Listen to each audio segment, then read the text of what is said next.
A few weeks ago, I ran my first marathon and exactly 100 meters away from the finish line, suffered from severe dehydration and my mate had to run back and carry me over the finish line so I didn't DNF. Still got 3 hours 30 though, so I suppose it was worth the hospital trip in the end. Anyway, if you don't want to end up in a wheelchair during your first marathon, here's 3 mistakes that I made that you should avoid.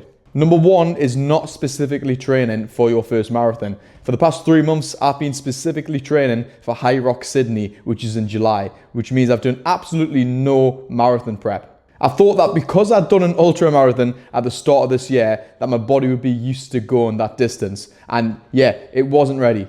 I've done absolutely 0 long runs in preparation for my marathon, and I targeted a sub 3:30 time. So my body was just absolutely not ready for it. Mistake number 2 was trying out gels for the first time during my race. Now I'm aware of how fucking stupid this actually sounds, and looking back I realise how even more thick I am, but my first time trying glucose gels was when I was doing the marathon, which is not good, and I'm aware it's a cardinal sin of marathon prep, but I done it, paid the price, wasn't a fun time.